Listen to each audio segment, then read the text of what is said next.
He kicked my little cousin down the stairs. He gave my aunt STDs. And he tried to convince everyone, including her, that she was the problem. He thought the scars he left would keep them silent. But he forgot one thing. I remember everything. And I was never going to let him get away with it. If you've ever wanted to expose a manipulator or serve karma cold to someone who deserves nothing but pain, you're in the right place. Hit that like button, subscribe, and get ready. Because this isn't just a story about survival, it's about revenge. Let me take you back a few years. I was just a teenager, 17 at the time. Young enough to be underestimated, but old enough to understand that what had happened to my aunt and her children was more than wrong. It was monstrous. My aunt, let's call her Elena, had always been the strongest person in our family. She was kind, funny, the type of person who'd give you her last dollar if she thought you needed it. So when I learned what her husband had done to her, my world tilted. She married him young. Back then, he came off as charming, the kind of man who opened doors, made grand promises, and told you you were the only woman on earth.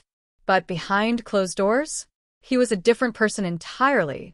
The control started slowly. First, he made sure he was always around when she was with friends or family. Then, he started isolating her, saying things like, "They don't really care about you," or, "They're jealous of what we have." She started missing family gatherings, stopped picking up calls. I remember asking my mom, "Where's Aunt Elena?" She'd sigh. "Busy," she said. Just busy. But the truth was much darker.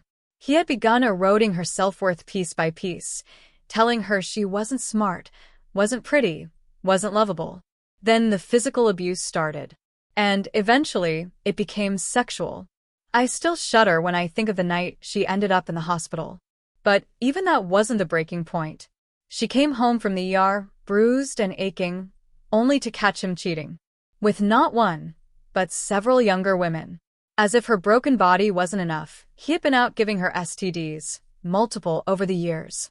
And she bore it all, quietly, because she thought she had no other choice. But what he did to my cousins is what keeps me up at night. 2 boys. Just kids. Let's call them Liam and Jude. When they were toddlers, he'd push them away when they tried to sit in his lap. "Boys don't do that," he'd say. But then, disturbingly, he insisted on showering with them. He kicked Jude down the stairs once, just because the kid cried too loud. Liam, the older one, stood in front of his brother, shielding him. That image of a child defending another child from a grown man? That will haunt me forever. But here's the thing, Liam grew up, and instead of letting that trauma rot him, he turned it into purpose. He told me one day, "I'm going into law enforcement. I need to, because if I don't, he'll get away with everything." That was the day I realized this wasn't over. We couldn't just move on. Someone had to make him pay. At 17, I knew I couldn't do much on my own. But I had something he didn't. Information. Stories. First-hand accounts from Elena, Liam, and Jude. And I had time. Time to document everything. Screenshots. Photos. Medical records. Anonymous emails from the women he cheated with. Whispered confessions from friends who didn't want to get involved. I wasn't sure what I was going to do with it all, yet.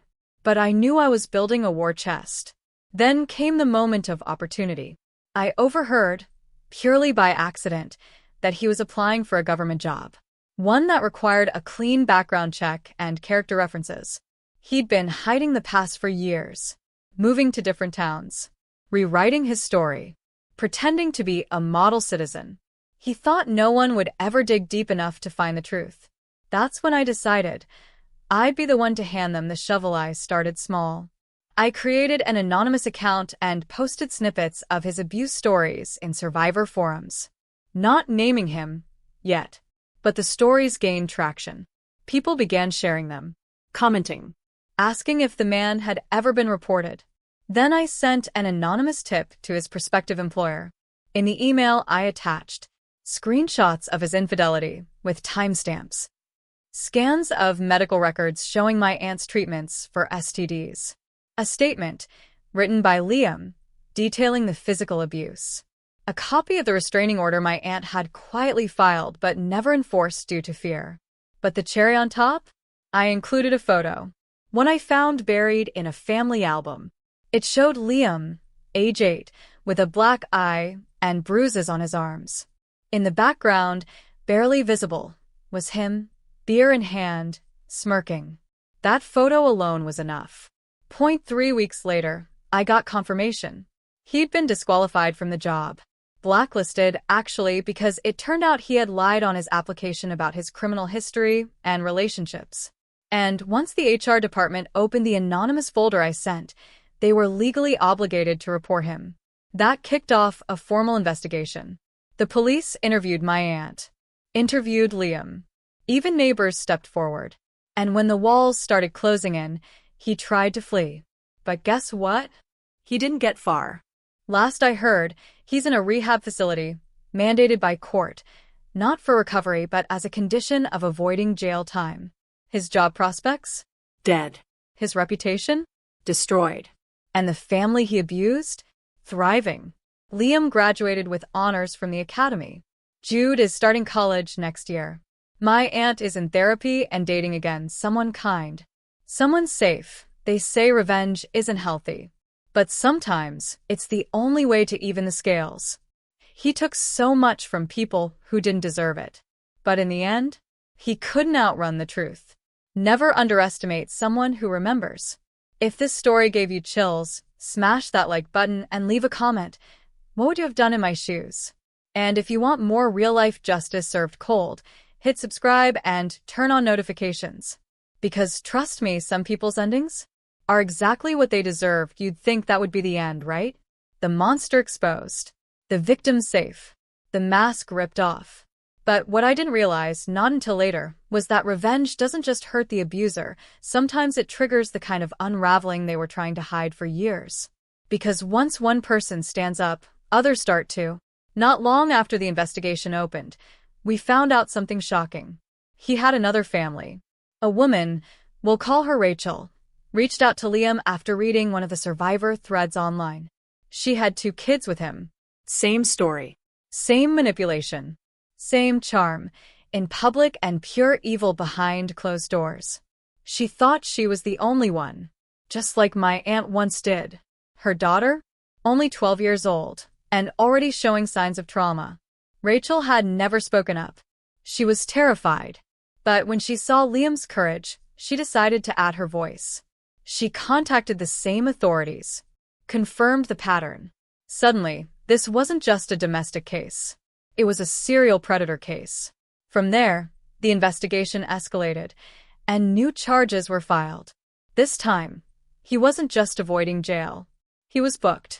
I wish I could tell you we got a satisfying law and order-style trial where he was dragged off in cuffs and everyone applauded in slow motion. But real life doesn't always give you Hollywood endings. The system gave him a plea deal. Lesser sentence, but with permanent sex offender registry status. Restricted from living near children. Lifetime parole supervision. He's not behind bars for 20 years, but he can't disappear anymore.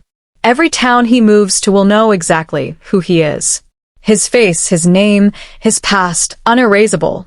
He doesn't get to pretend to be a father, a husband, a decent man. Not anymore. And that is a kind of justice that lasts longer than any prison term. After the dust settled, that's when the real work began. Because revenge? It's satisfying, yes. But it doesn't erase trauma. Jude started therapy first. Quietly. He never talked much, but I'll never forget the day he told me. I used to think it was my fault. But now I know it was his sickness, not my weakness. Liam, now in law enforcement, told me he used to fantasize about hurting his father. About revenge that was physical, violent. But after watching the man get crushed under the weight of his own lies, he said something I'll never forget. Watching him rot in his own shame is better than breaking his jaw. And my Aunt Elena? She started painting again. Her smile, the real one, not the polite one, came back. And one night at dinner, she said something that nearly broke me. I didn't think anyone would ever stand up for me. But you did. You made me believe I wasn't crazy. That I mattered. That was the moment I realized revenge wasn't the goal. Redemption was. About 6 months after everything went public, I received a message. It was from him. A burner email, no reply address. Just a single line. I hope you're proud of what you've done. No apology. No remorse. Just bitterness. I stared at that sentence for a long time, and then I laughed. Because yeah, I am proud. Because for once, someone like him didn't get to bury the truth. Because my cousins are no longer afraid to fall asleep at night. Because my aunt knows she's loved. And because he finally learned, you can't beat people down forever and expect silence. Eventually, someone fights back. Sometimes revenge isn't about cruelty. It's about clarity. It's not about making someone suffer. It's about making them visible. Making sure the world sees them for who they really are. And sometimes, the greatest revenge is showing someone that despite the hell they try to trap you in, you built something better. You helped others escape it too. That's not just revenge. That's legacy. Belle Final Outro CTA, extended version. If this story gave you goosebumps, tap that like button so more people hear what real justice can look like. Comment below. Have you ever helped someone escape a toxic situation? Or, what would you have done if this was your family? And don't forget to subscribe for more true stories of justice, karma, and the kind of revenge that goes way beyond petty.